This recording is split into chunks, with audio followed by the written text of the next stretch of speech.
Okay, hi, everybody, and good morning to you. Well, good morning from here, anyway.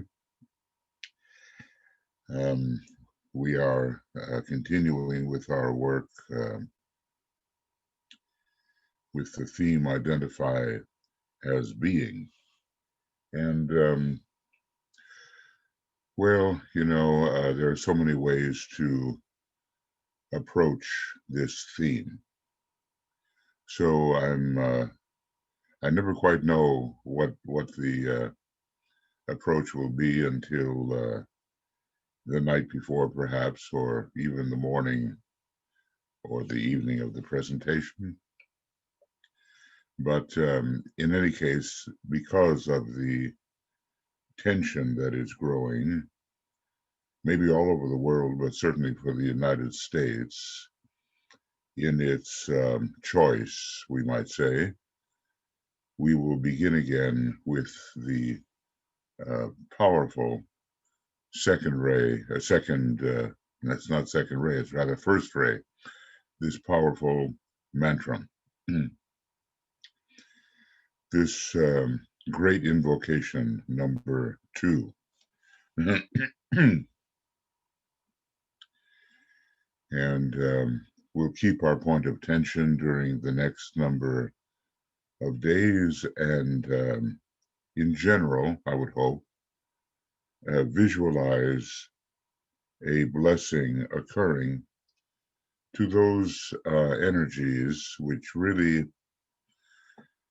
care about humanity, not just a portion of it, but everyone represented in the soul of humanity.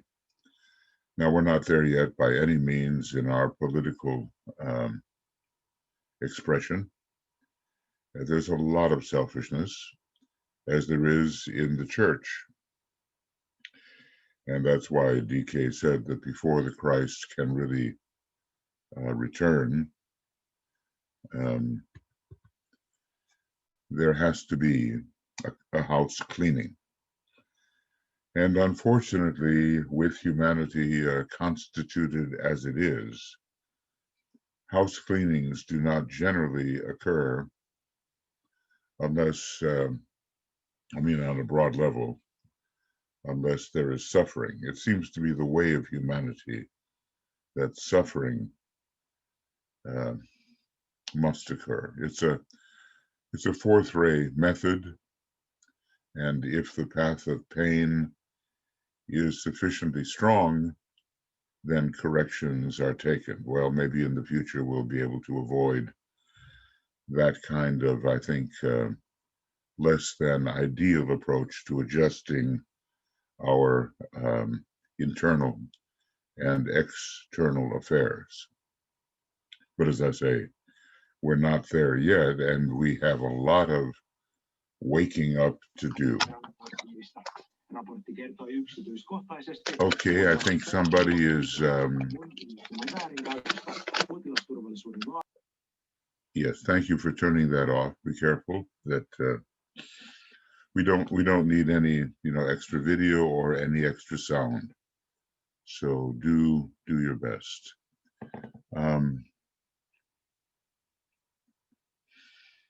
I'll begin. Let us align with the soul.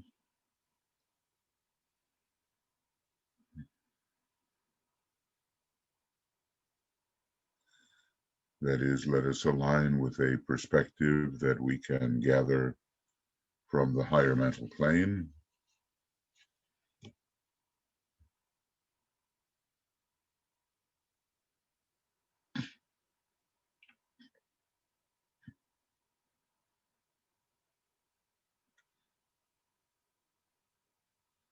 And we become cognizant that there are great domains vibratorily above and beyond us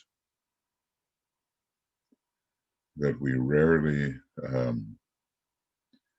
touch or can receive from, but we do want to be open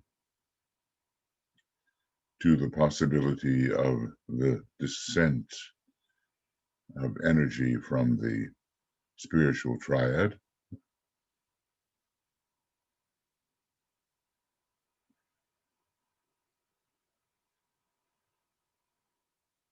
And even from the realm where we find purpose to exist. We want to have a life that is cognizant of some measure of the divine plan and aware that there's a far deeper purpose in this whole planetary manifestation than that of which we are usually aware. Well, we can never become totally aware, or it's a very partial thing, but purpose is driving all.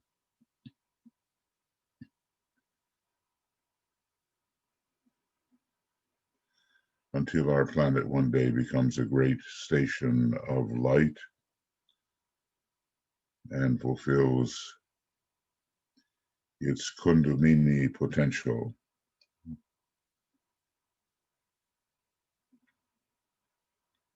in the solar system.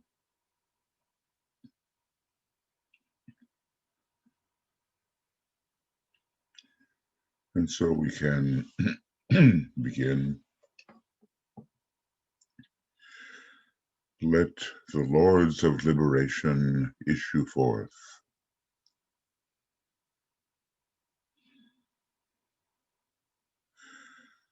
Let them bring succor to the sons of men.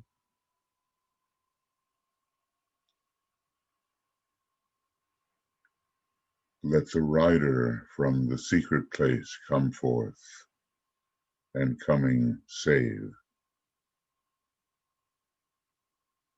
Come forth, O Mighty One.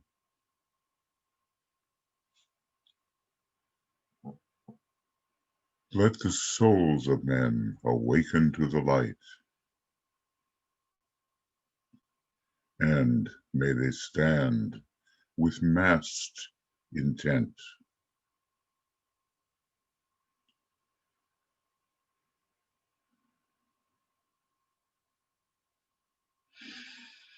Let the fiat of the Lord go forth. The end of woe has come.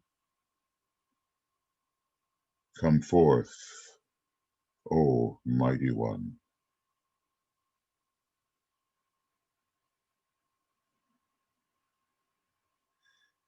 The hour of service of the saving force has now arrived. Let it be spread abroad, O Mighty One.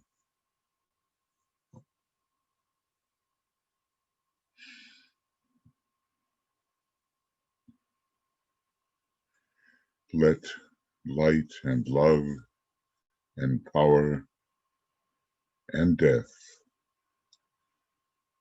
fulfill the purpose of the coming one. The will to save is here.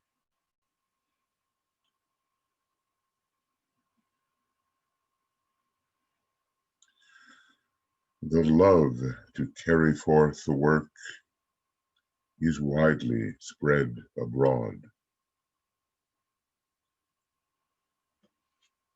The active aid of all who know the truth is also here. Come forth, O Mighty One, and blend these three.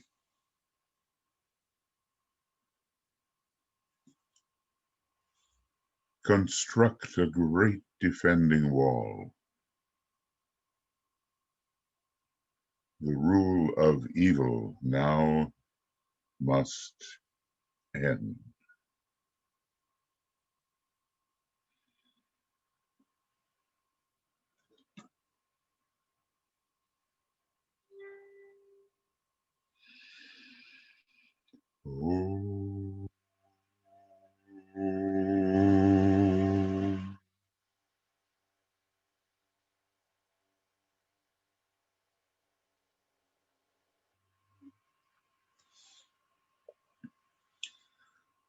I think we can sense how deep this can go, and that big issues are playing out now in terms of the divine plan as we look forward to the great conclave of 2025 and towards the actual physical implementation of the externalization process, which I think will surely take 100 years at least until we emerge from the Piscean influence, which is already rapidly waning, and the sixth ray influence, which, well, it too will wane. But of course, near the point of abstraction, there is often a flare up, and that's what we are witnessing now. And without a lot of wisdom, instead, a lot of fear. Because when you begin to feel that the few principles on which you are basing your life, illusory though they may be, are beginning to shake, then the fear often will enter in. And I think there's a lot of sixth ray souls who will either make a transition to the third ray or to the second ray, or they will, for a time, and we don't know how long, be abstracted into a different condition in our planetary scheme. So that sense of going out is sometimes the cyclic going out, the sense of cyclic going out is sometimes interpreted as the end of the world, or the end of civilization. It's interpreted in dire and final terms because the concrete mind of man simply cannot extend itself over certain rigid boundaries. Now, in a kind of broadcast the way we're doing here and the discussion, we obviously are not dealing simply with the concrete mind. We are attempting in various ways, and hopefully in cautious ways, to enter into the greater thoughts of the abstract mind, and occasionally the effect of intuition. Well, that will develop during the sixth root race, but we're just at the borderland as far as the advancing wave of humanity goes to really develop the intuition as Master DK interprets it, not just as the psychic hunch where maybe something's going to happen. That's not the real intuition. It has to do with this, as we know from the glamour book, pervasive, inclusive, divine love. That's what it has to do with. Now, I'd just glad to see you here, and those of you who can manage the hour. I know now that we're all changing daylight saving time, but at different times. So it's not always easy to be with the process. But thanking Michael and Tuya here, and then welcoming Anne and Anna and Annette, Catherine, Frederick, Leslie, Martine, Miera. Yeah, I hope I pronounced it correctly. Miera Santos, Miro, Nathalie, and Nesa, Risto and Raz, and let's see if I just want to make sure I have everybody here that is signing up. You know, sometimes these columns, they seem to suddenly end and you're leaving someone off at the end, but if I've left you off, my apologies and welcome to you. Now, our method, excuse me, just a little water here.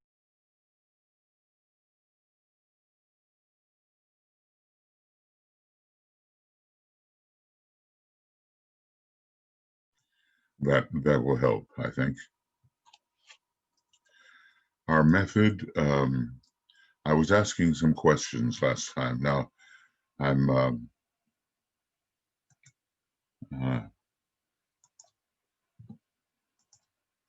and here they are, but I'm not going to dive immediately into the difficult questions.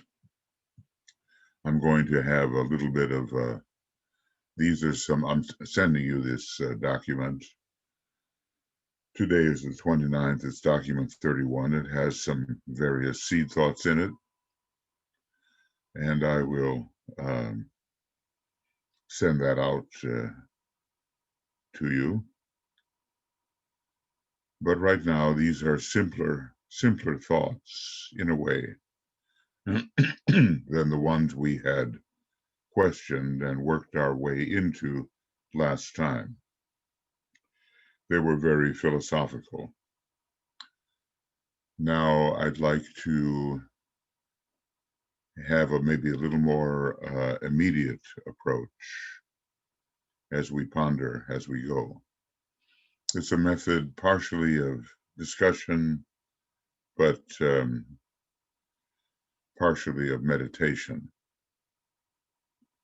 because there is no real way to enter into these things without a deep brooding on them.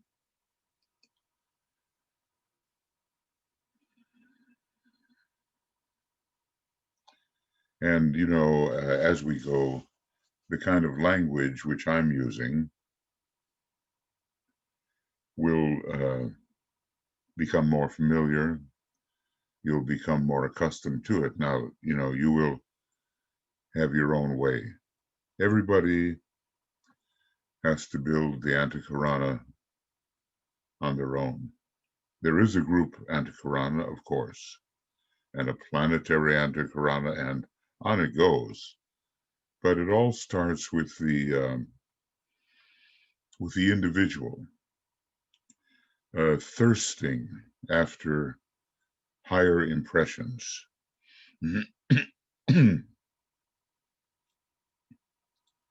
which are always possible once a certain point of development is reached. So, you know, Master DK, he spends about 100 pages or so in the rays and the initiations, teaching us the Antakarana technique. And that will take a lifetime or more to really perfect. As a matter of fact, every time when we advance in an initiation,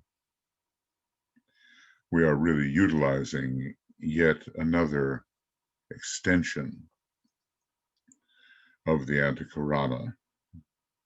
And, you know, it begins to be seriously built at the time when, let us say, the second initiation is somewhat in sight, when the higher functions of Mercury are taking over. And when we seek to enter the curriculum that leads to the monad, not only to the loving soul, but to the triad monad itself. Now, these are some of the technicalities of occultism.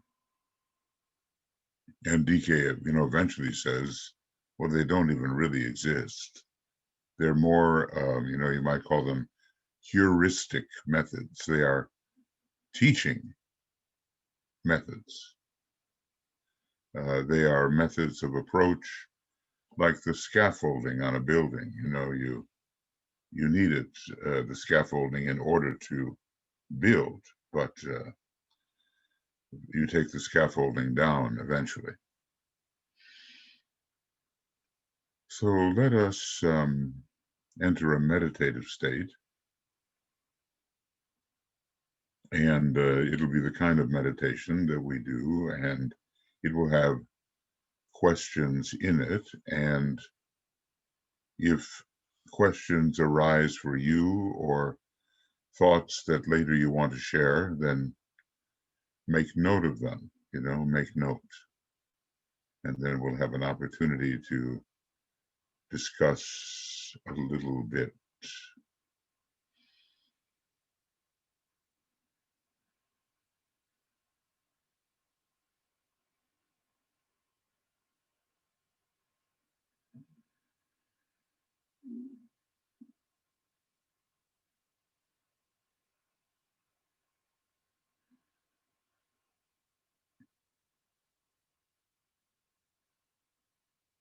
So let us realize that our usual type of perception fills the consciousness with a sense of variety, difference, distinction. We are surrounded by what we consider to be a multifarious reality.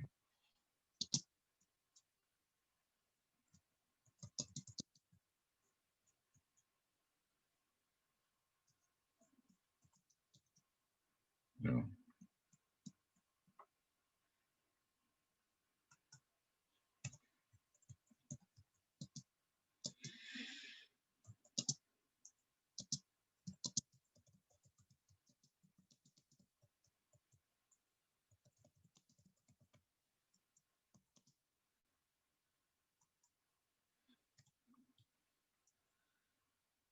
It's as if our consciousness moves from thing to thing or from state to state, just the way we walk from room to room.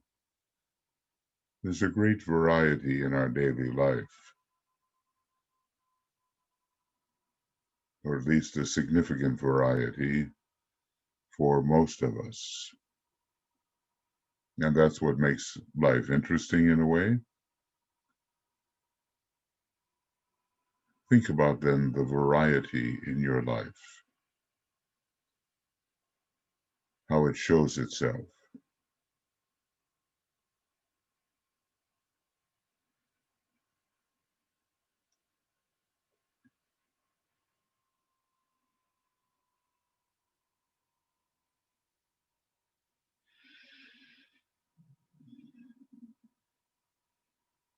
You go out on the street, you see different people, you're watching television, you change the channel.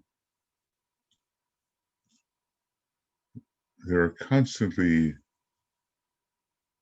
changing perceptions.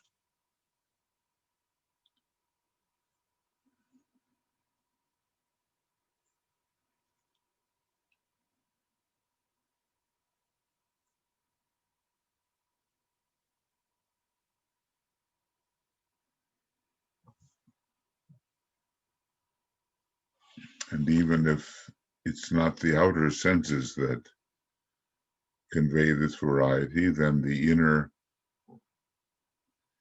psychological life is filled with change. The memory provides many changes of scene. the imagination, many changes, much mutation.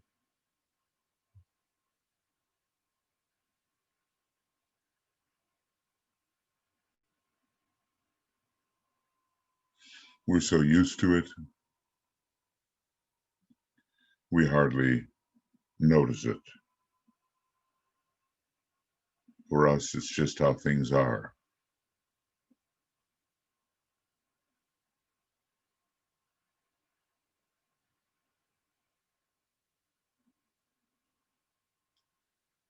But when we begin to work at infuception instead of perception,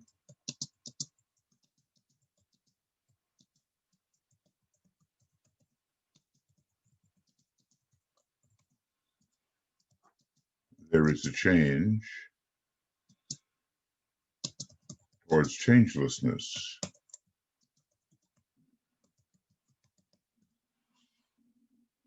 And we move from Heraclitus to Parmenides.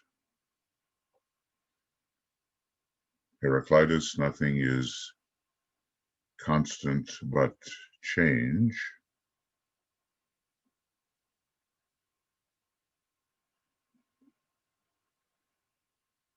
And Parmenides, there is no change.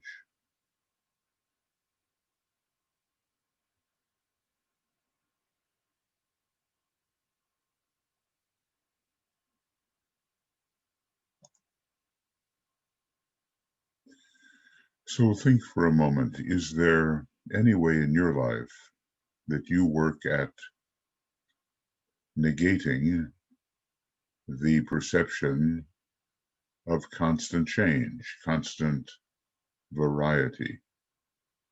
Do you have an approach to doing that? And if so, what do you do?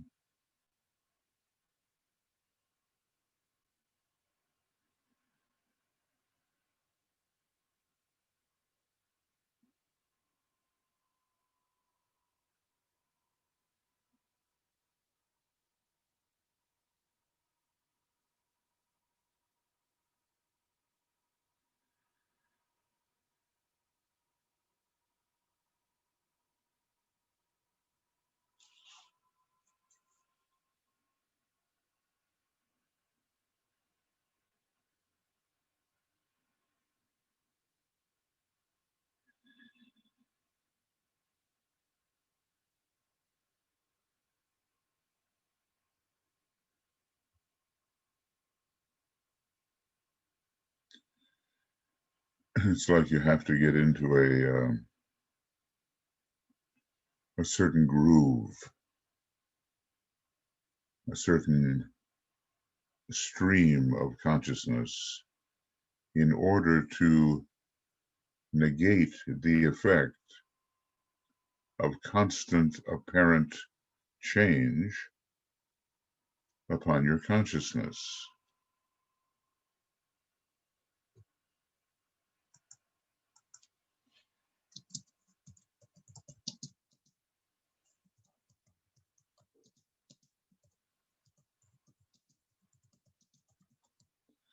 And maybe everyone will have their own way of doing it if they care to do it.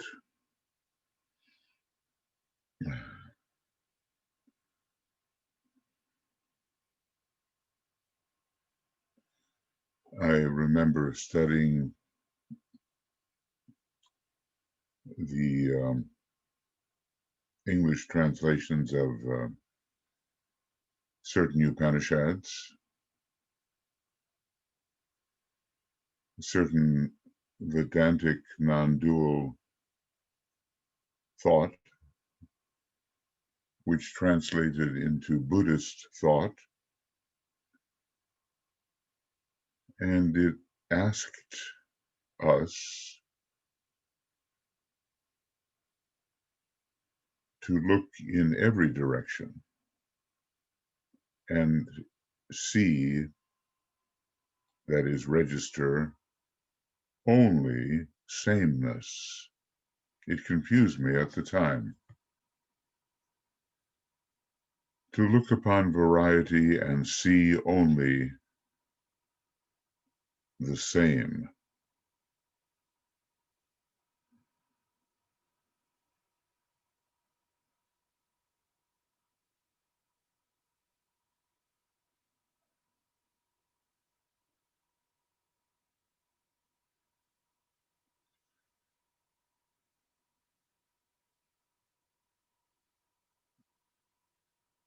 Another way of putting this in more Western terms is be still and know that I am God.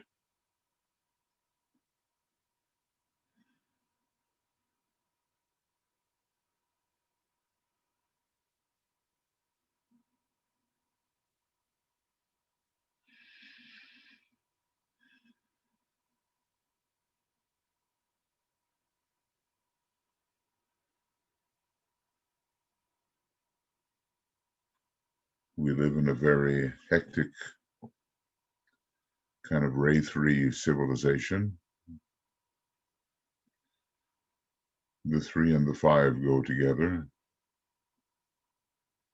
It's the third of the self-conscious root races in which we are living, namely the 5th root race, but the third of the self-conscious root races.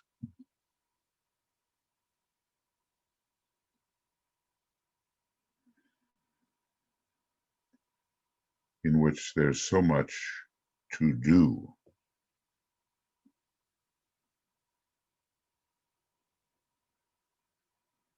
But you ask,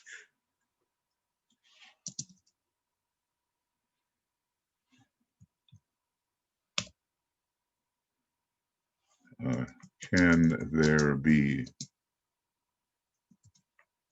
stillness in all of our doing? Can it happen?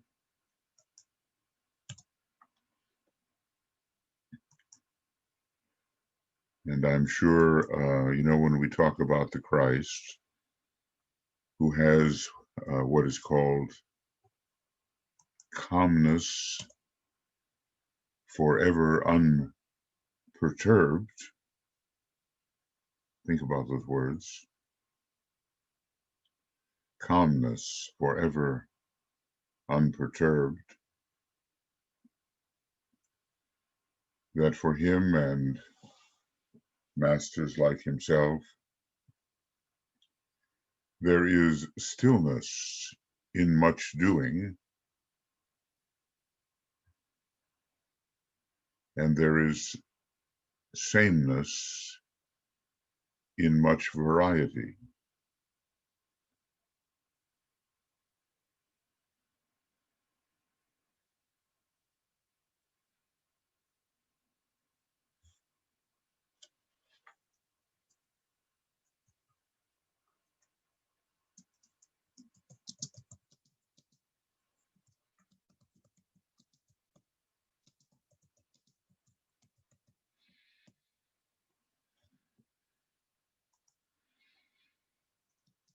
Now that would be really an understanding, take the words literally, standing under an understanding position. It would be that. So until we can do something of that, we're not really standing under and behind and in a position that is abstracted from phantasmagoria. DK asks ourselves to do that.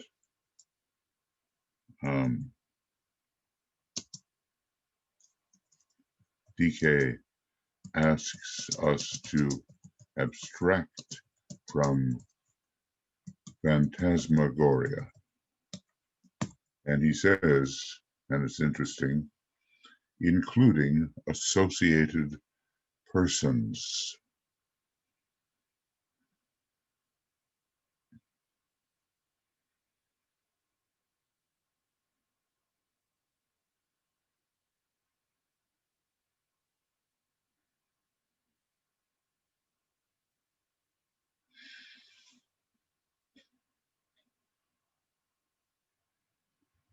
So these are great paradoxes, and they appear to be contradictions, but when we increase our point of tension so that the busyness of our lives does not overwhelm the deeper perceptions, then some of this can begin to dawn upon us.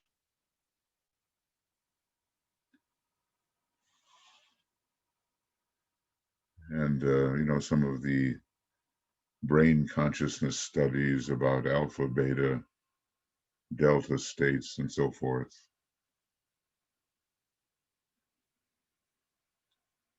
have looked into it from a different way.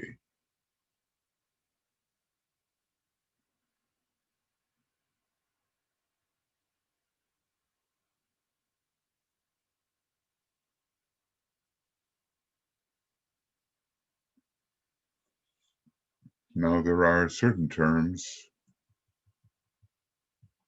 which are equivalent.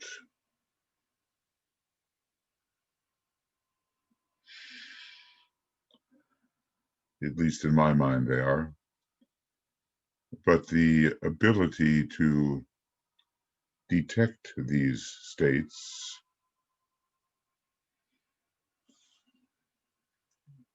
is not necessarily widely distributed.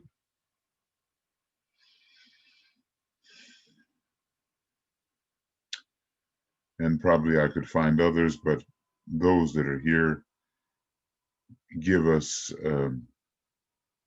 enough of an idea.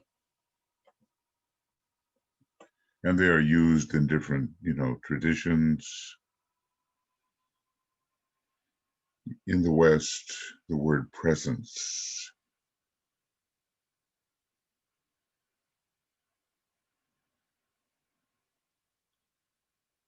It's not a particular thing. It's a kind of, the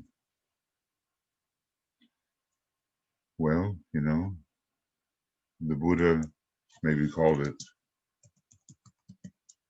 suchness.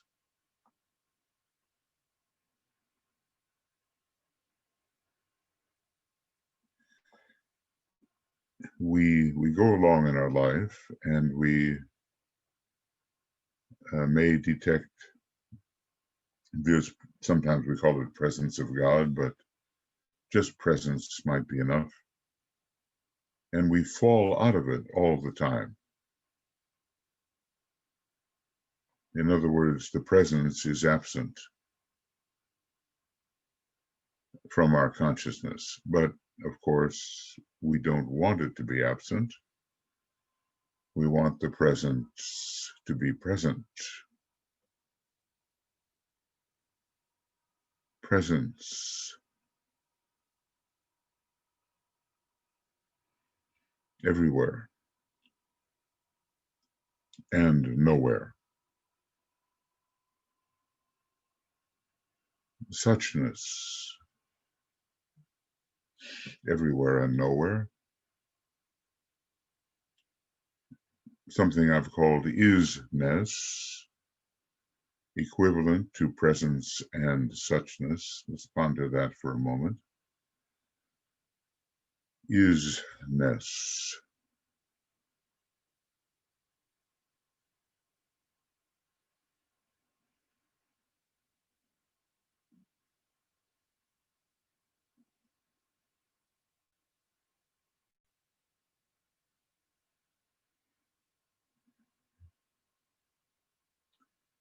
everything we perceive,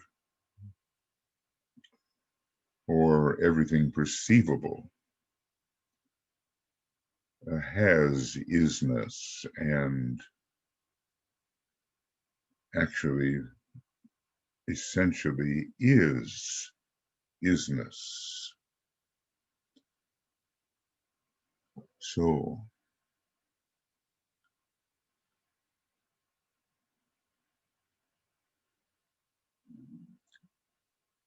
presence, suchness, isness,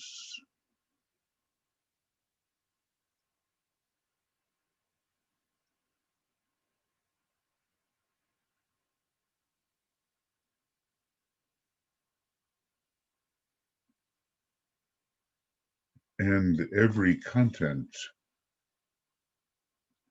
of absolute infinitude is really, not only does it have isness, but it is isness, essentially.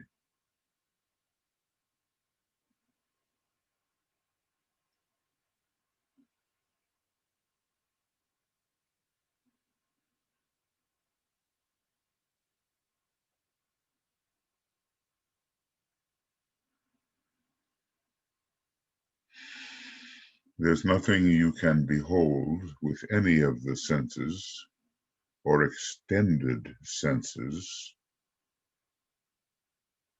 Cosmic Fire, page 188. Nothing you can behold with the senses or extended senses that does not have isness as a common denominator.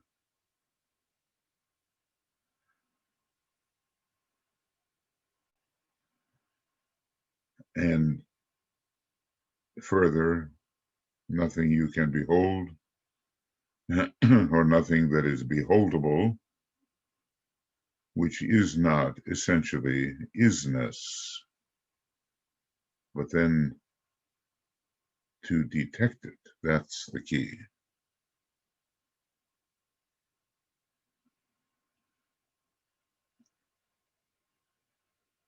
To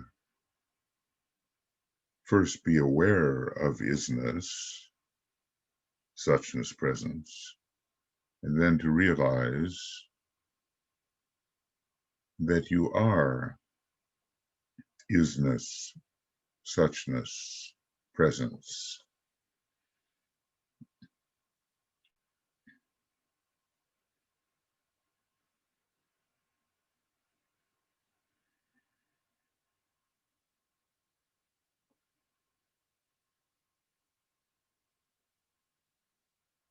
And that isness, suchness, presence is the same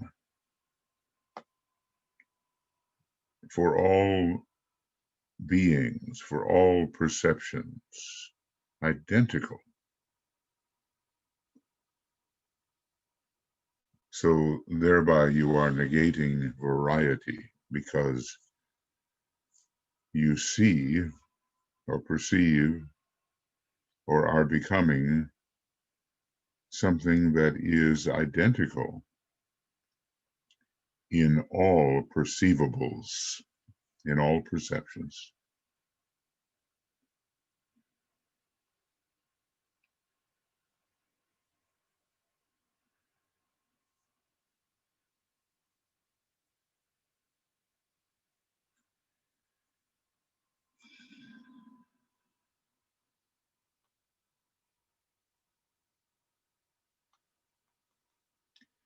And to that, in the strange way I've written it, you can add the word I-ness. I've tried to convey the idea that there's no thing there.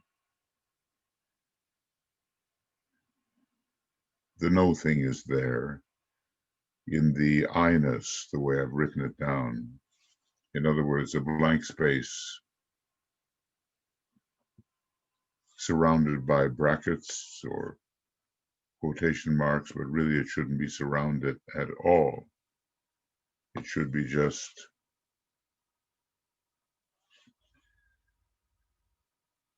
the no-thingness, no-thingness.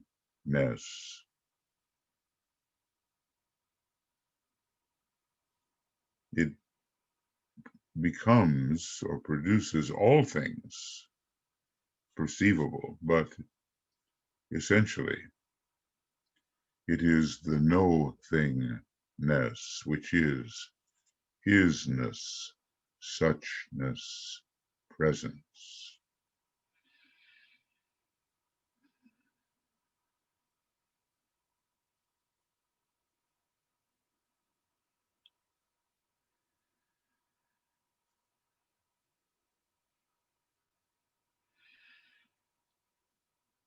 Now, as stated,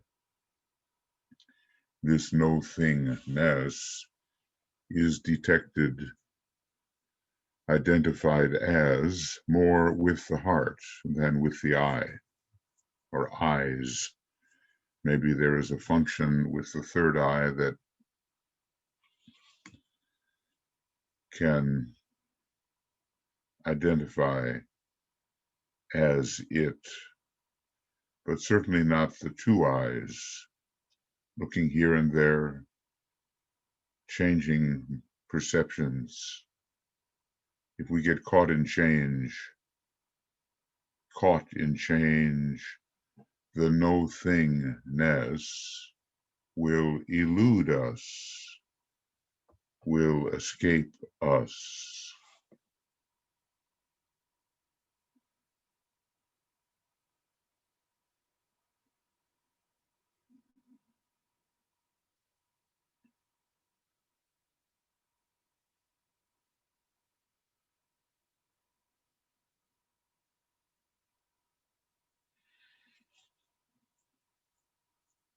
It is ultimately the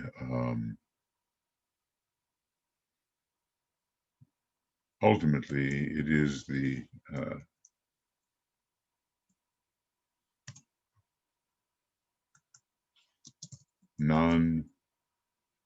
I wonder what's going on here. I want to have that non-perceivable,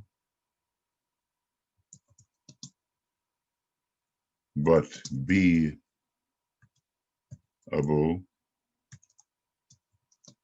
boundless, immutable principle. We have many words for the same thing, or the same thinglessness.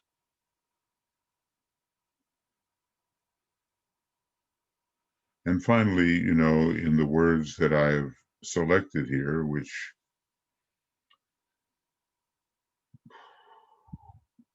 are not necessarily the only words or even the best words that might be used by someone else, it's the word the self.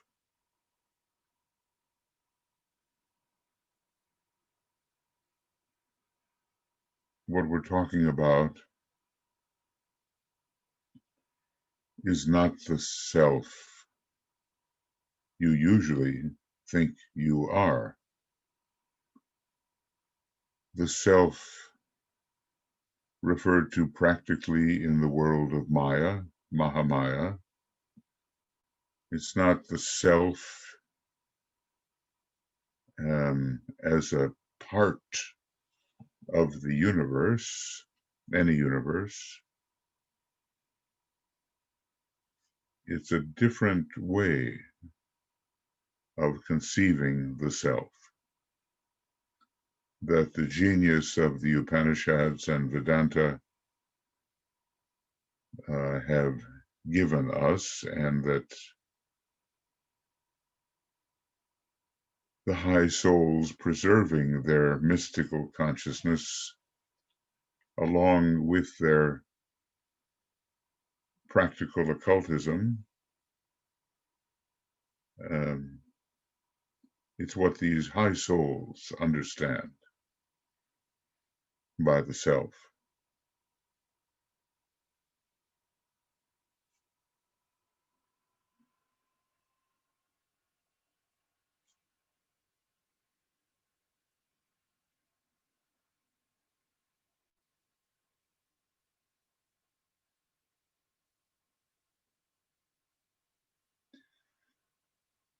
And that's what we have to appreciate.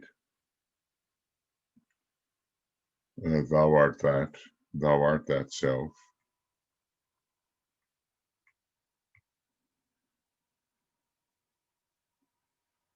which is presence, suchness, I-ness, no thingness,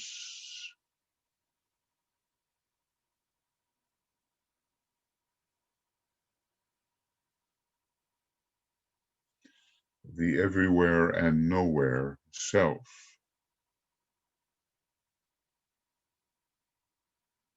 boundless, alone, only,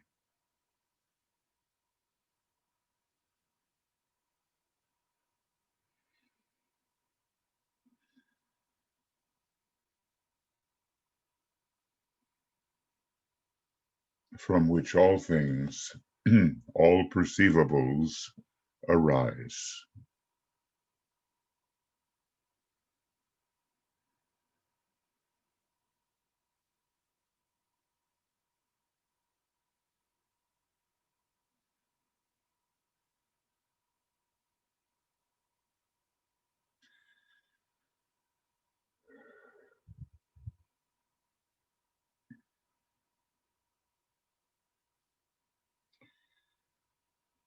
So our developing infusection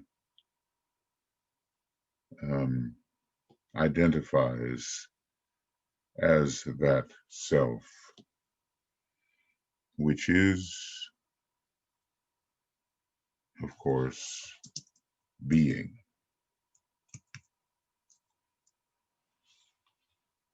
or maybe some would prefer be-ness.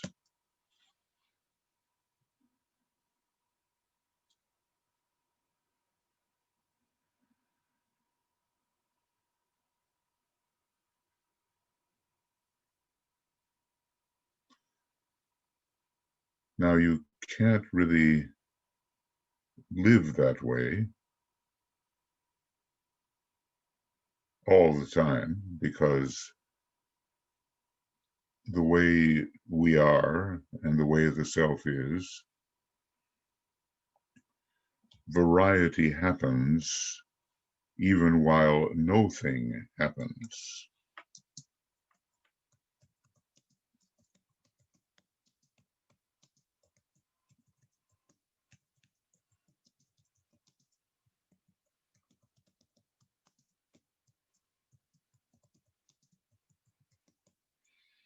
We can't even say that no thing happens. Really, it just is. But we live in a universe that we cannot number because no matter what universe we live in, as tiny little apparent parts, that universe has been preceded by an infinitude of universes. So it's a great paradox how we are even here in our partialness.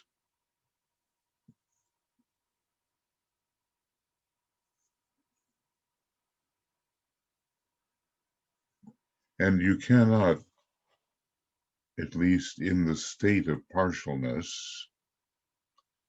you can't always have the no thing as the only thing um, in your consciousness, or some approximation of the no thing.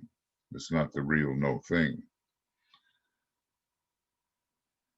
You can't have that, because then we would not function in the world of variety, which according to the law of our own being, we must do.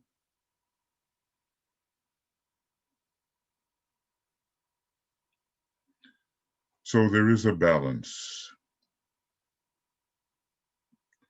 between living successfully in the universe according to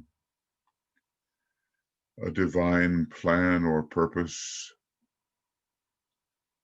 according to an archetype which determines how all things will be related.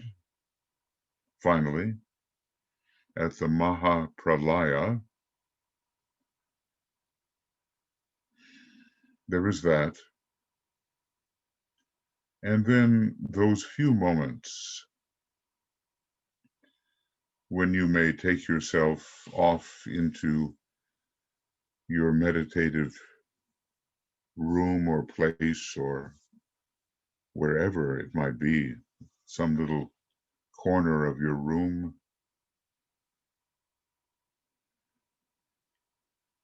and get down to the essence of things,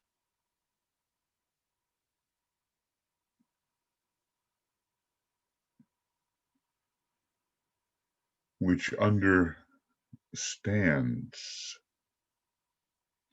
all that you have to deal with in the world of relations. So we're dealing with two things. Well, you can't really call them things, but we must come to terms with the world of relations and the world of non-relations, both.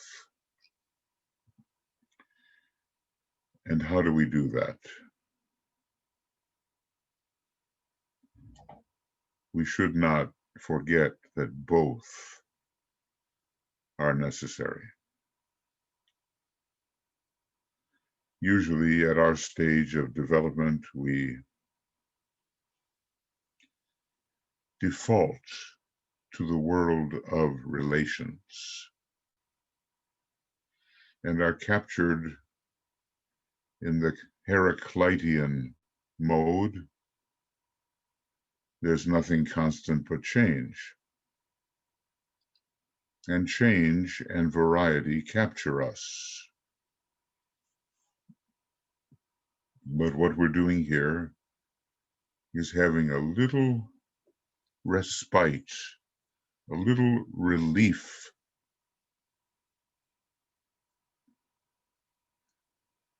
from change, difference, variety. So we are cultivating a little relief from change, difference, variety. That's what we're doing. If you want to do it.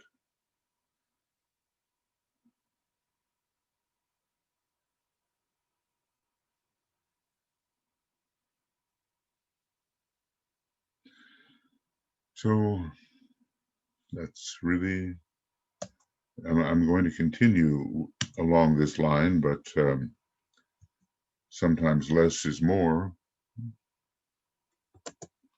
And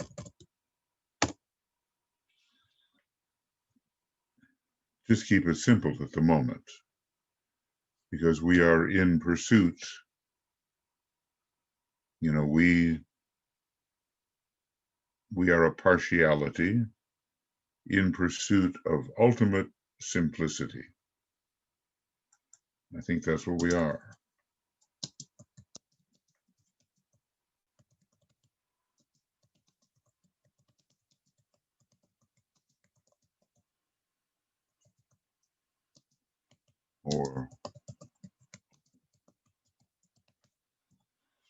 and it will make a difference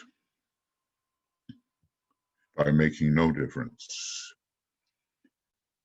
And when we have, see, you wouldn't have the Sanskrit language unless you had the bar from which all the letters descended. And you wouldn't have music unless you had a fundamental tone from which all notes either arose or descended. And you wouldn't have variety unless you had synthesis first. So bear in mind this great duality, apparent duality, of course, between non-relational identification and relational perception. Bear in mind the difference. No, that's difficult. Well, difference between non-relational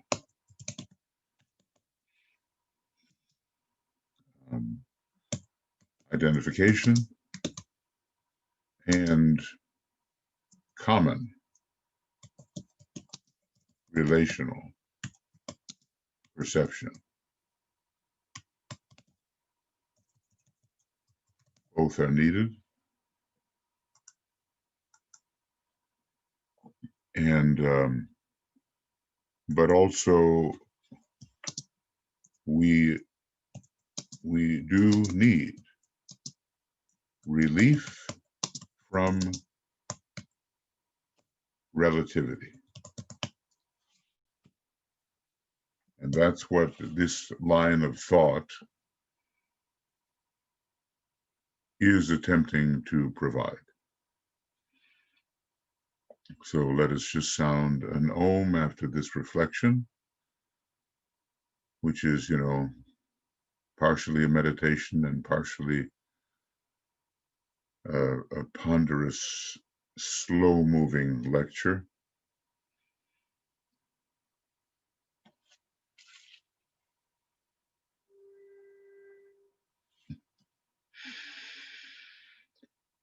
Oh.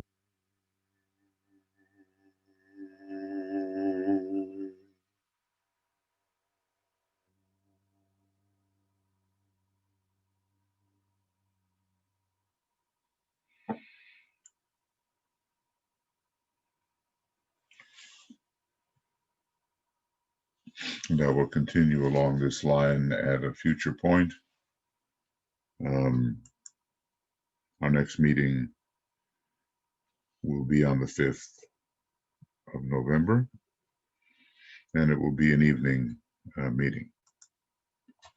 So meet again 5 November evening.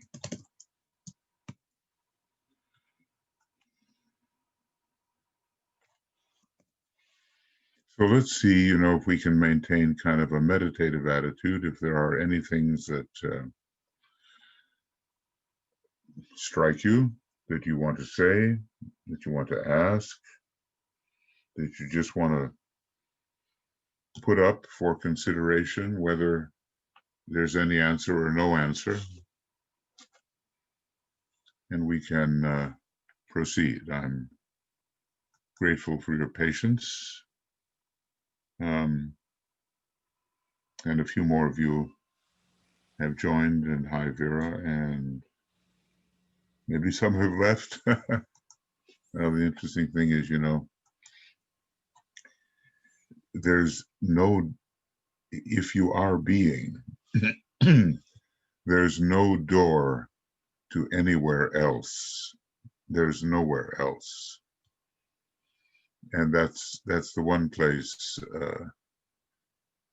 the one state from which there is no escape. You can't go into another room, whether in consciousness or in any other way, because all there is this consistency of essence. No escape. No escape. And I'll just put that kind of down. No escape from consistency of essence, essential being. Okay, is there anything? Michael, Yeah. we have a number of comments, questions, and so forth in the chat box, Okay. beginning with NASA writing, "What do you think of the quote, Rainbow Bridge, unquote, work from the book by two disciples?" Yeah. Okay. It's it's a kind of a practical question because that book has been put out there. Um, it's a method. Look, first of all, it has its followers. I'm not an expert. I've read, I've practiced, I've tried. Um, I would say that it may be useful in helping to clear the aura of many unwanted forms,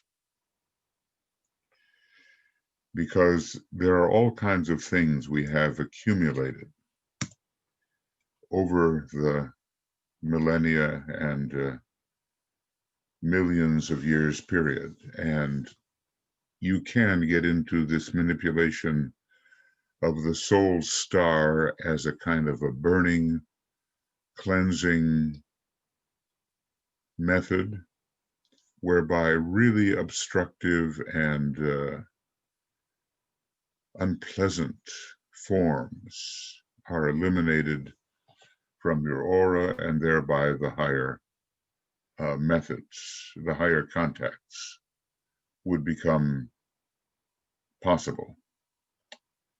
Um, one can pursue it, but well, I'll just say that's all I'll say. I think it is probably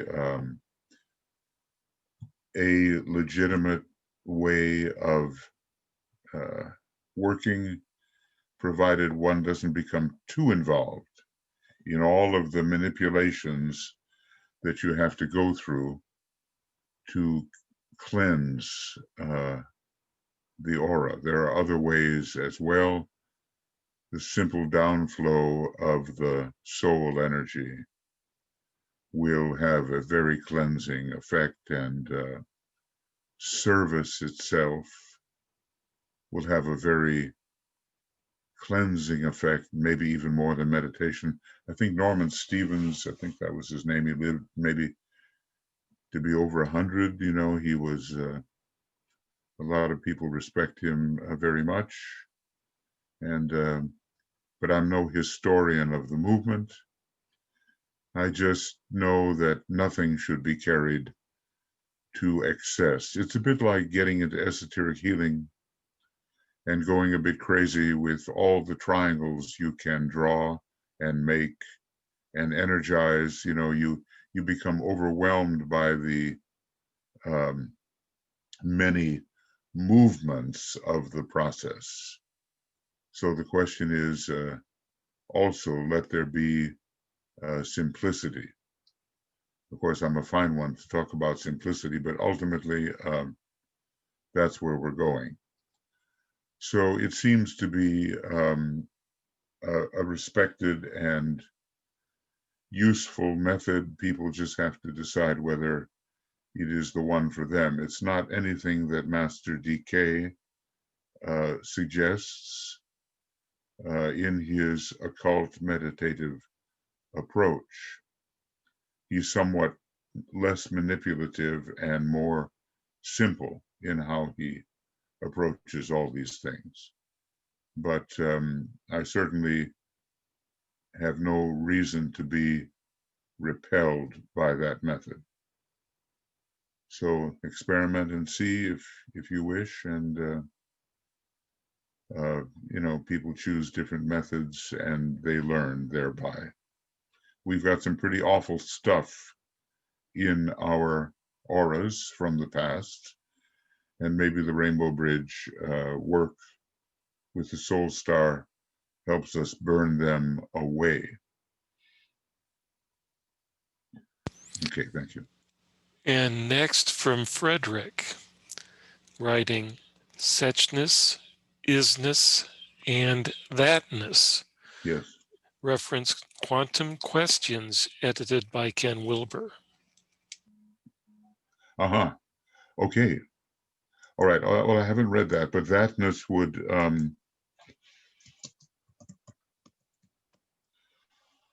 thatness could easily go in there. Thou art that, of course. And I don't know that book, but he's a deep thinker and a deep meditator. I'm very wary of the word quantum as it is applied to spirituality. I know it has it's a popular word, and many people use it without full discrimination. I'm not saying that he does, because he is really a well-established sage, actually. So I'd have to study uh, how this is used. The question is, how far does it go? How do we compare the quantum view of the world with the planar view of the ageless wisdom? Is it meant to go beyond the etheric level? Does the quantum method, maybe it can't even be called a method, it's quantum apprehension, does it take into consideration the many possible dimensions of uh, of life? I think string theory tries to do some of that.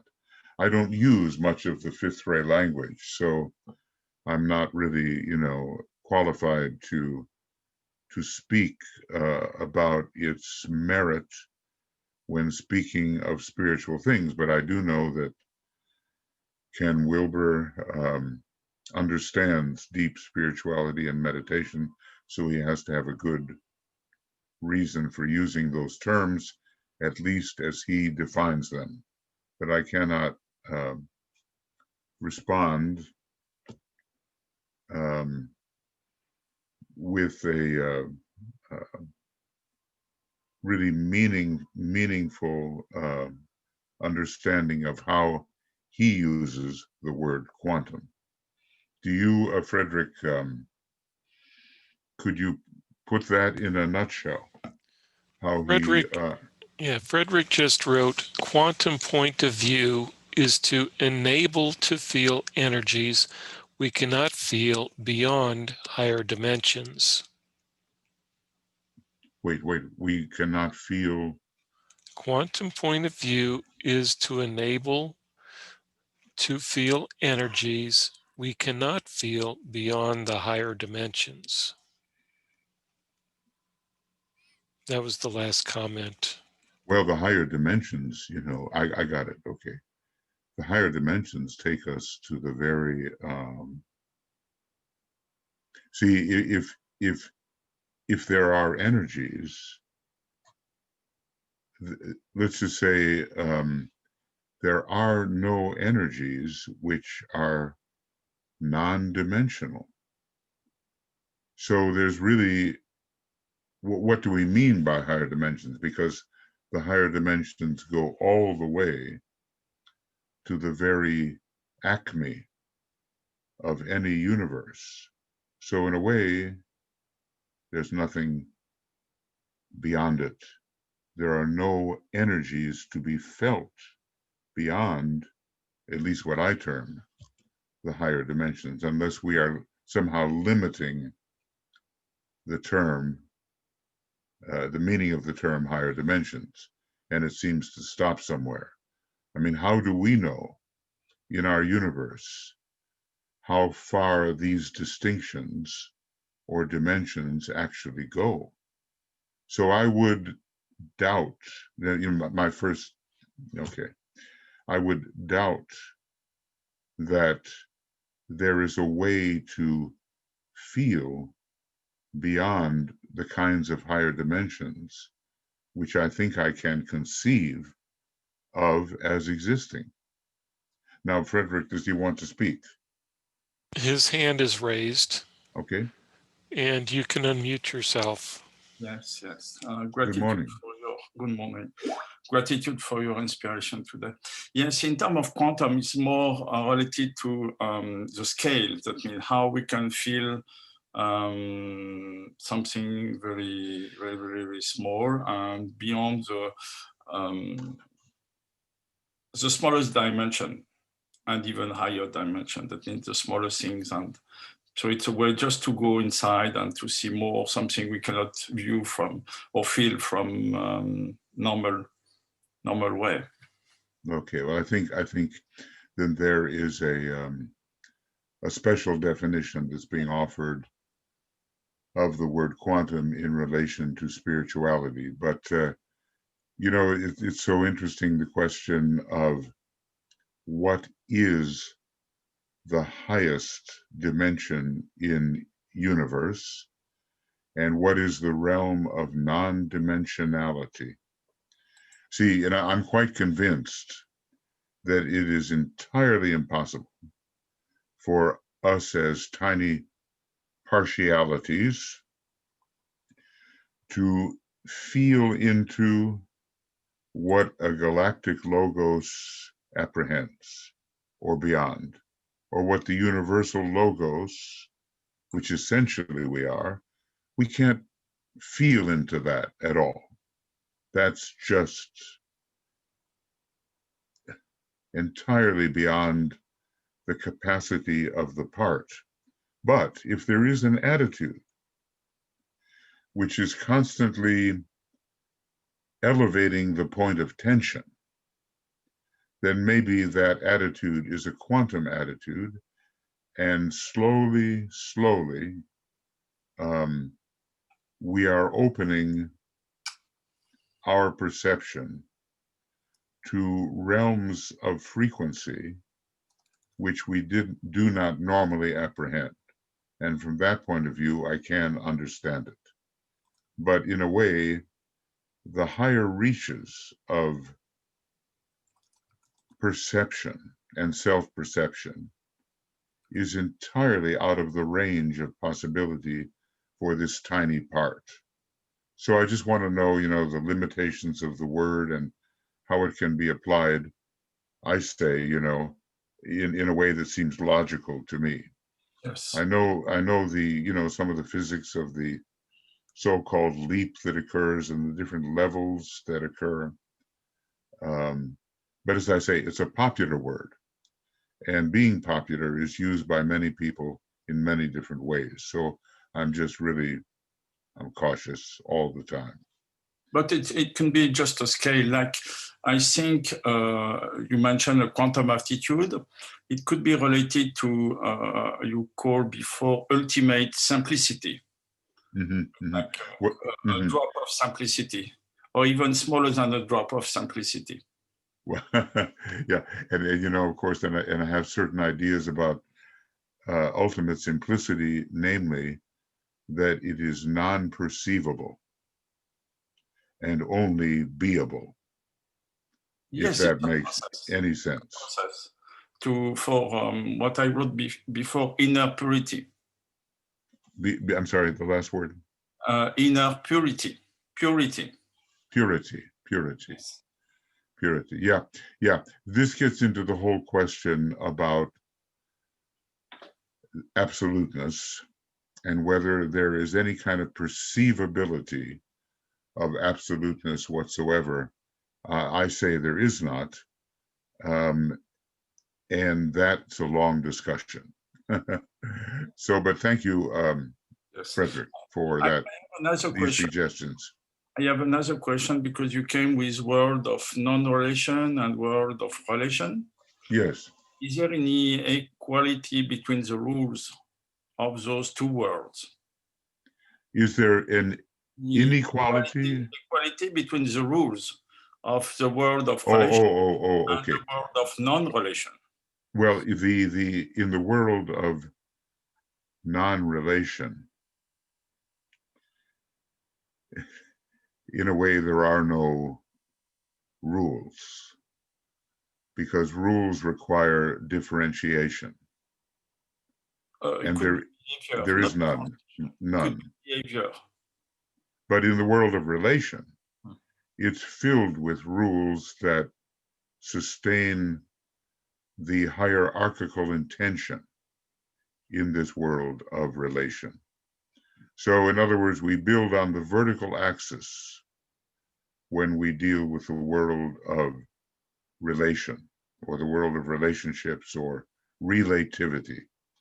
When we deal with non-relation, well, we can't even say we deal with it, because all there is one and only factor, the no thing. And nothing happens in the purity of that world. It only is, and its isness subsumes all happenings. The isness of non-relationality subsumes all that might or could happen in absolute infinitude. It's such it's the ultimate state.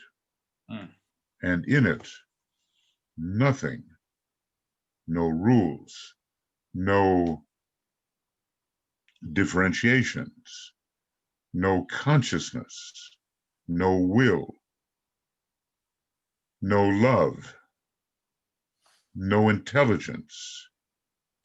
Its ultimate nature subsumes all those things and is all those things essentially. That's how I see it. The rules are for the Mahamaya.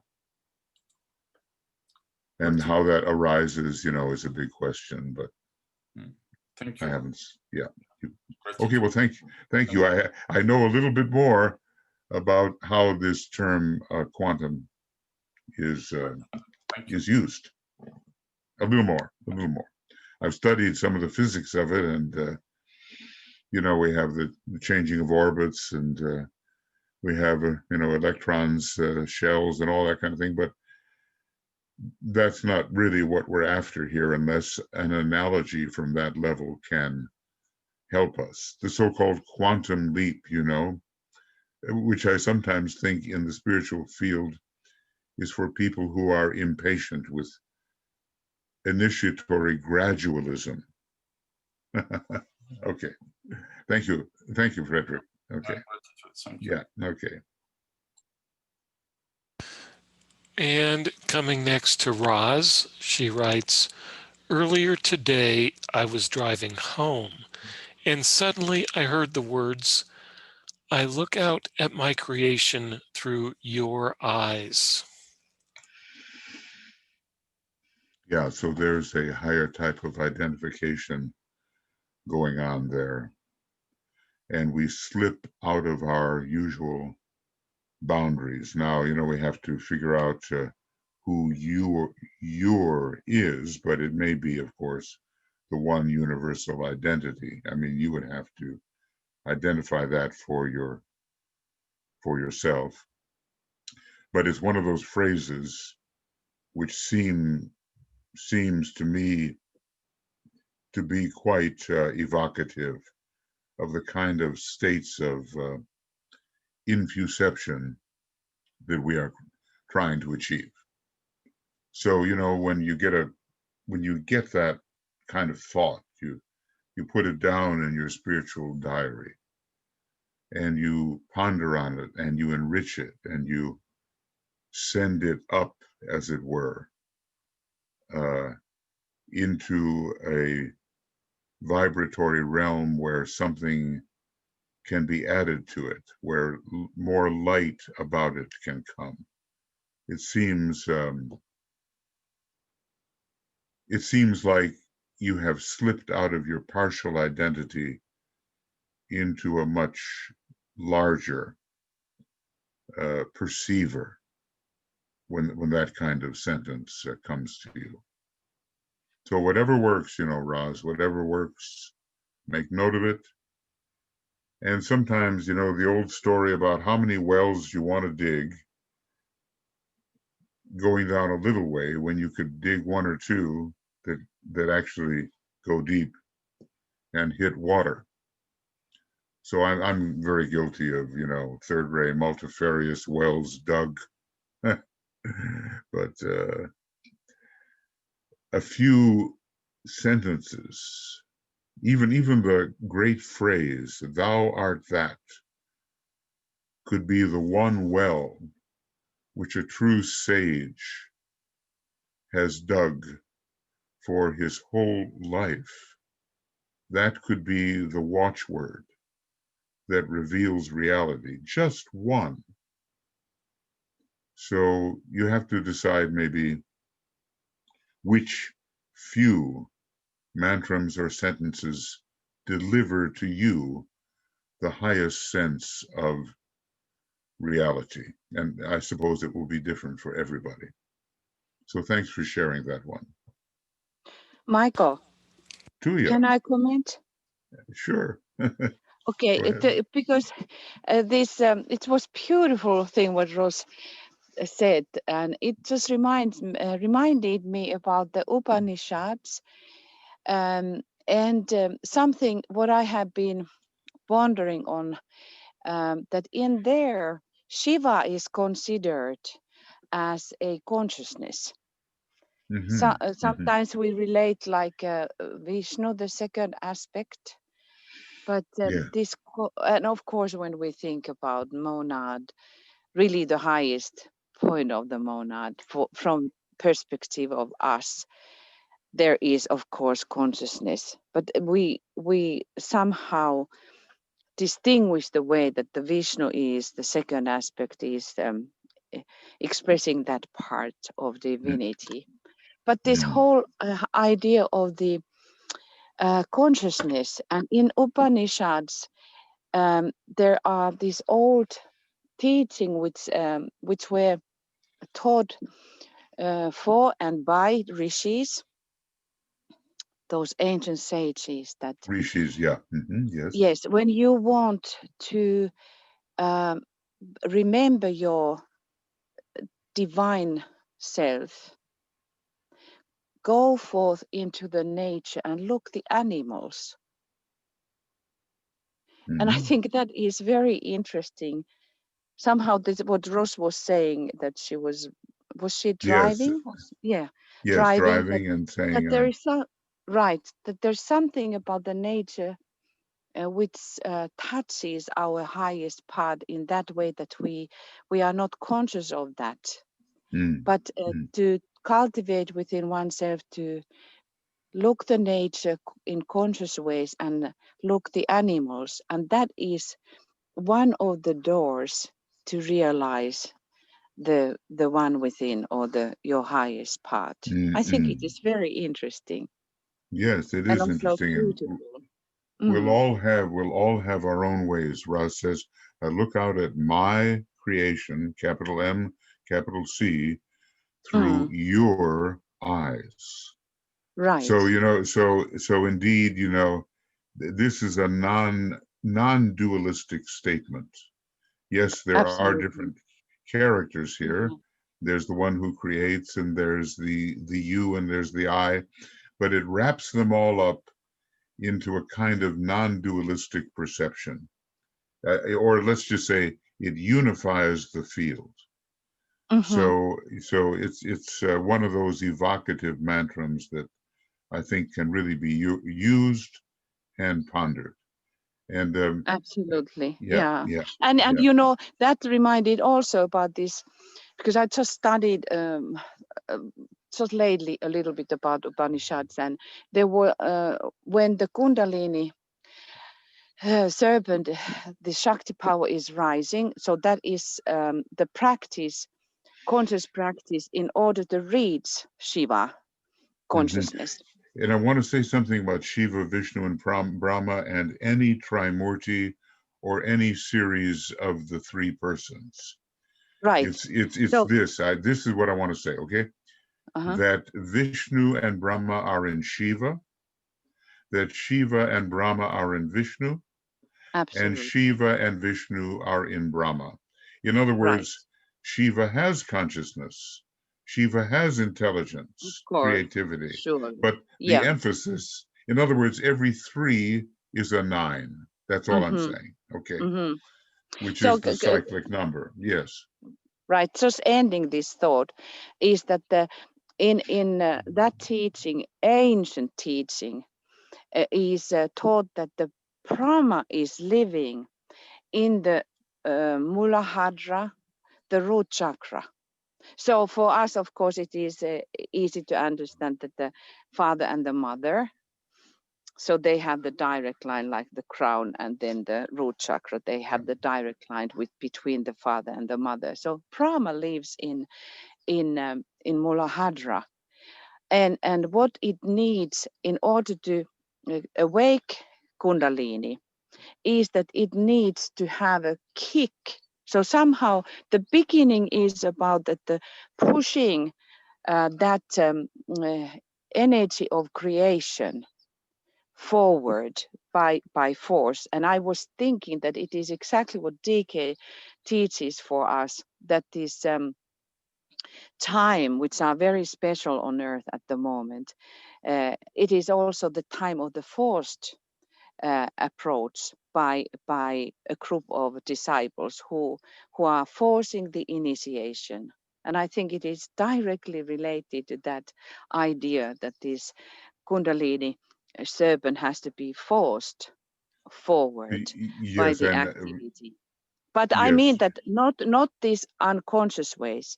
yeah. So it is the sages all over the years, thousands of decades, they have been always saying that it has to be controlled, it has to be going according to the law. But the beginning of that is that the will, what is coming into action, that it has to be forced forward.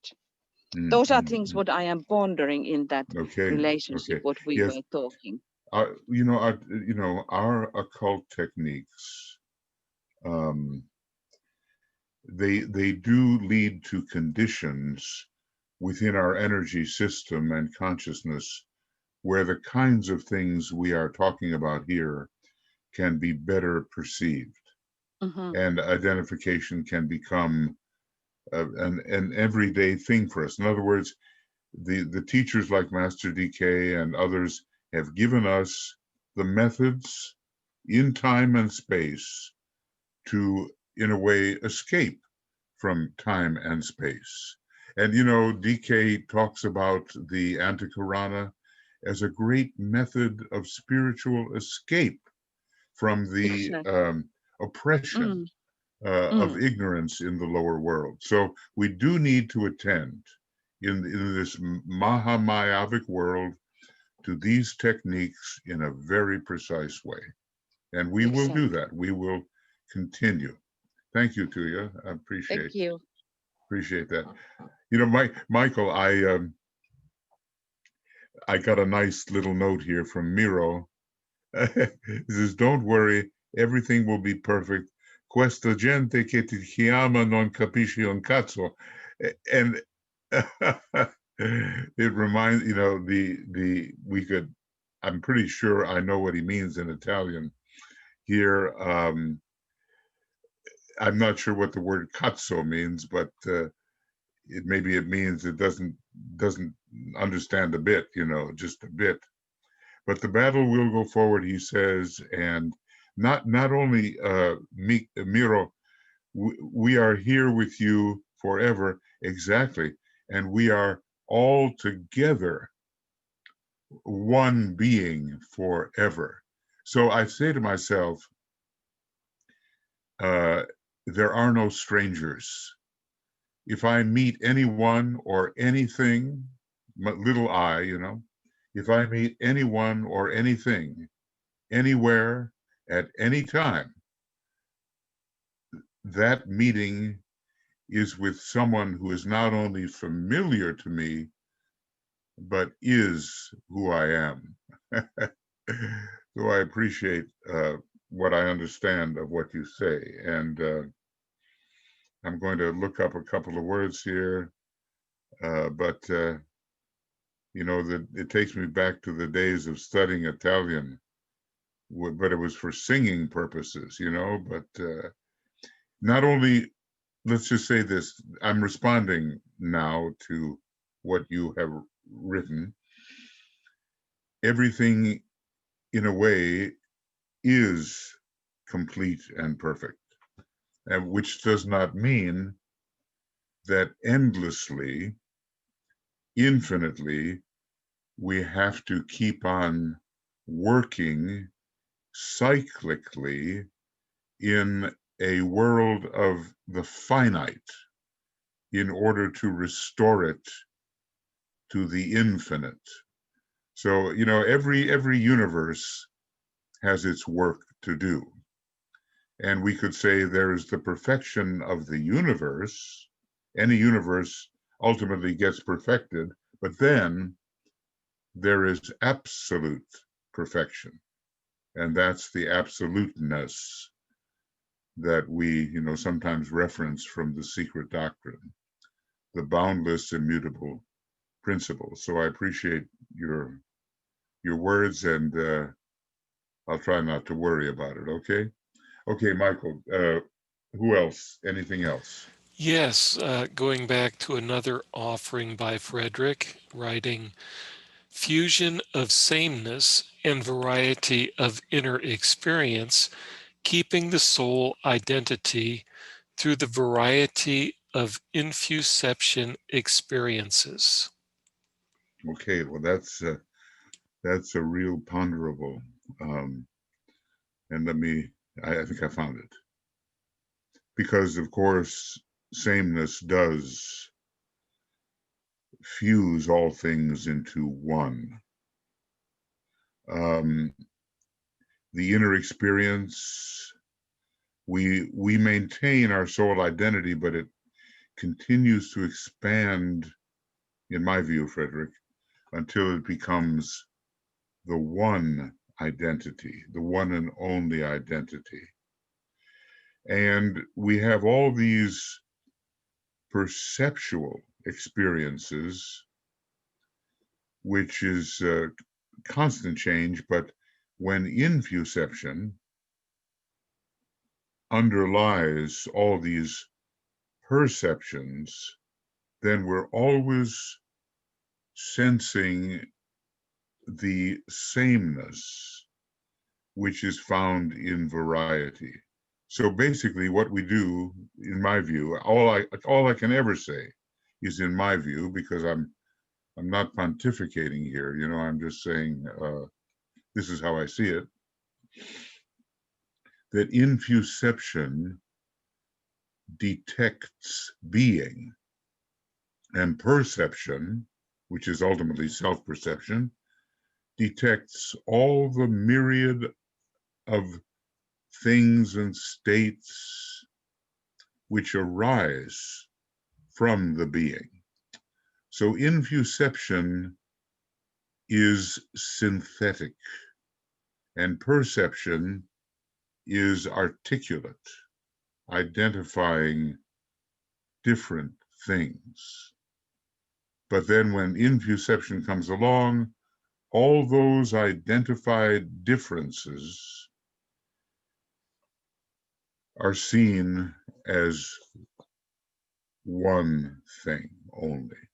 And, in the divine Pymander, whoever the author is or what group of authors, they call it the only one thing, supposedly put forward by thrice great Hermes Trismegistus, the only one thing. And infuception, the way I understand that word, kind of trying to make up a word, detects the only one thing and helps us identify as the only one thing. So basically, we're always going to have variety cyclically, and we're always going to have the possibility of seeing that variety in the state of synthetic fusion, which I'm calling infuception. And when we begin to play with those kinds of ideas, something starts to happen in our consciousness, which enriches our little life. So I appreciate your offering. Thank you. And then coming to the next offering from NASA, writing the notes variety, silent spaces between presents. Yes, yeah, I think NASA, yes, I think you can say that. And it's in music, it's as important to the so-called rests, quarter rest, half tone rest, half rest, whole note rest, whatever. They are as important in their spacing as the notes are in their spacing. But let's ask ourselves this, that while variety is presenting itself as the many notes and scales and melodies and chords and intervals, do we detect the silence within that presentation of notes? So in other words, it's not like the synthesis ever disappears. And even while the notes are sounding, am I totally engaged with the notes, or is it possible to still keep that space of the presence while the notes are sounding? And I think that is a great skill that the sages, the really high souls, have achieved, that in the face of variety, they don't get captivated by it, they preserve presence and synthesis, even while variety and differentiation is happening. So that's something we can look forward to as we see, what are we doing together here?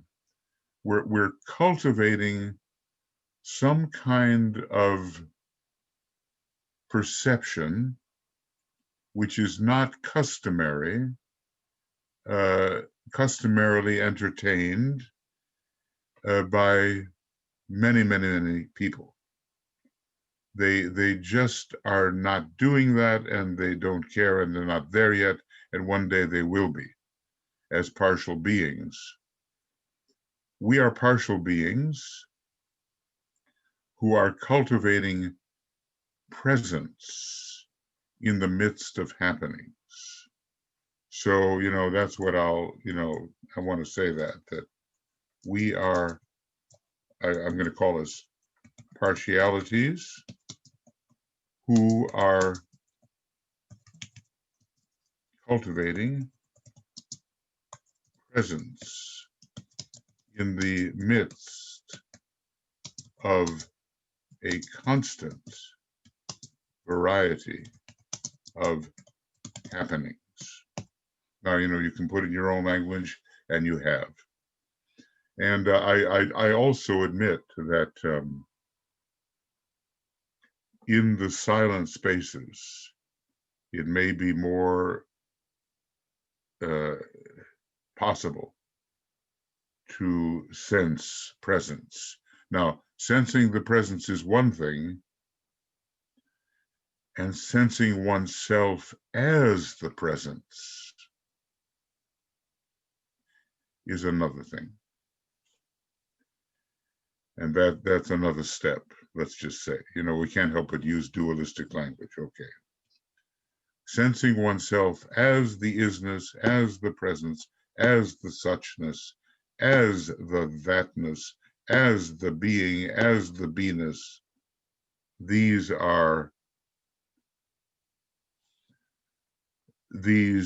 lie ahead for what we are, as we are returning partialities. That's what we are. We are returning emanations, returning partialities, and these inclusive, uniform states, non-divisible states lie ahead of us.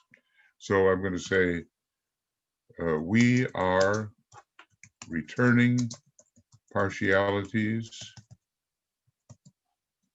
and before us lies the possibility of identification as non-divisible what?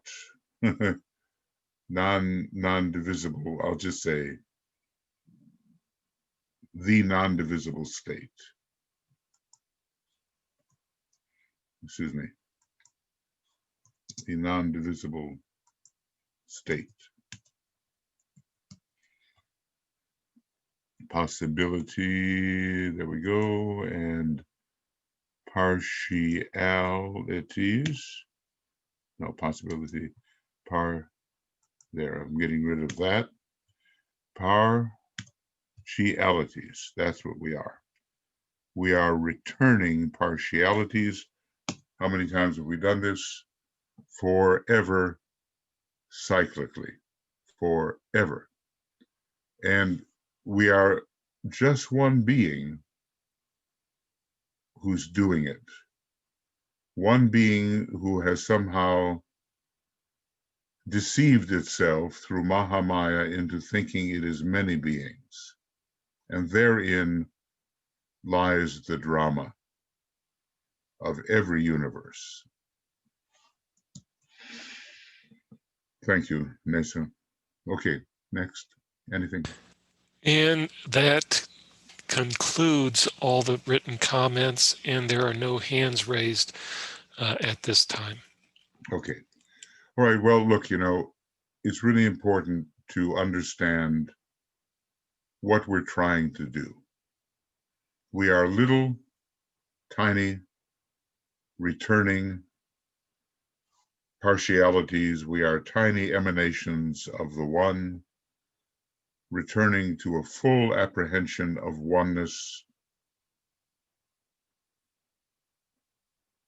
We are seeking the initiate consciousness, which is ever expanding and ever deepening. And from the initiate consciousness, things really look different from the non-initiate consciousness. So, you know, DK is showing us the way, how, what we have to learn about the world of relativity and how we conduct our little self in such a manner that the returning of the emanation is successful and we can help others return as emanations into their primordial state of oneness. He's giving us the methods, and there are many wonderful master teachers that can present similar methods, maybe along different ray lines, to elevate our consciousness so we can appreciate what we essentially are. The whole thing that we're doing is about trading in our mistaken identity for our real identity. And I really think that in terms of illusion, the pain that we experience in our development principally arises because of the illusion of mistaken identity. We're all under the illusion that we are what we are not, or we think we are something that essentially we are not. And we're going to try to correct that point of view so that we are no longer held in ignorance by our own misunderstanding of what we are.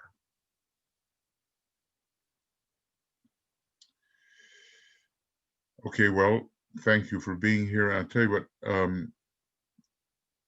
I'm going to, we close, with a great invocation, of course.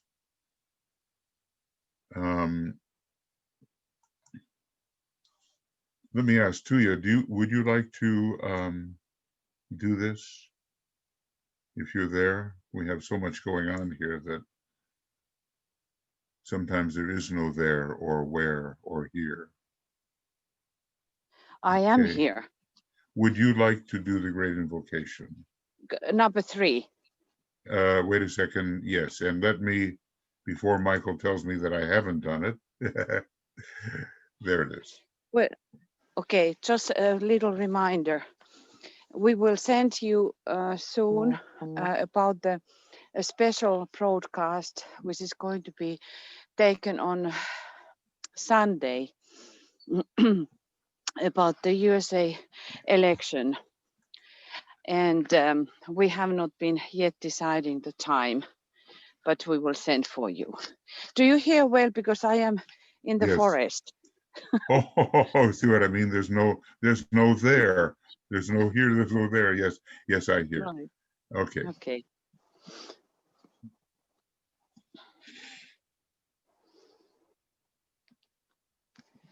From the point of light within the mind of God, let light stream forth into the minds of men. Let light descend on earth.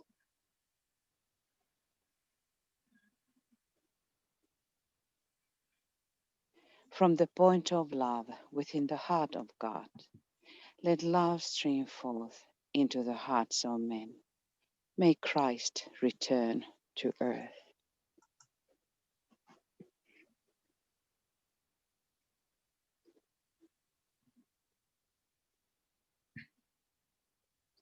From the center where the will of God is known, let purpose guide the little wills of men, the purpose which the masters know and serve.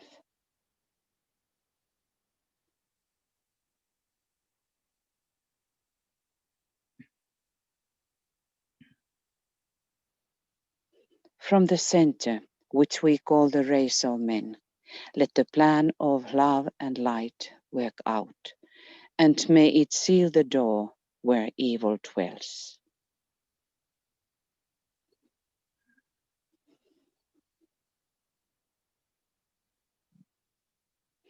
Let light and love and power restore the plan on earth.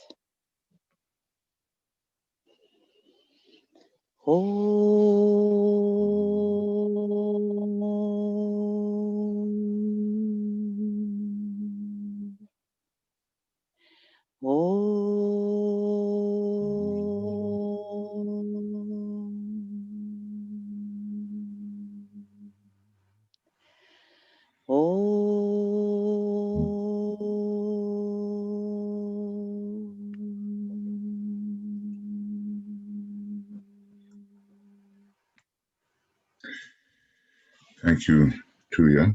And tonight, everybody, Reappearance of the Christ, broadcast at our YouTube link, and that will be at 6 p.m. GMT. And then, we'll, if we haven't already done it, Michael, have we gotten the week to everybody? Yes, we did. And the Sacred Pentagram broadcast meditation will be at 7 p.m. GMT after the Return of the Christ meditation. That's tonight, is it? Okay. Yes, it is. Okay, we'll work all that out, and thank you very much. And it's a busy day tomorrow too. Yes. Yes. We have the treatise on cosmic fire in depth in the morning, and then we've got the Sacred Pentagram at 6 p.m. GMT and the pre-full moon webinar at 8 p.m. GMT. Okay. All right. Well, we have a lot to meditate upon, but then, the solar logos created the whole solar system through meditation, and so did our planetary logos create his system through meditation. So, and also let us remember there is going to be Jupiter-Saturn conjunction. Was it on the 30th or 31st?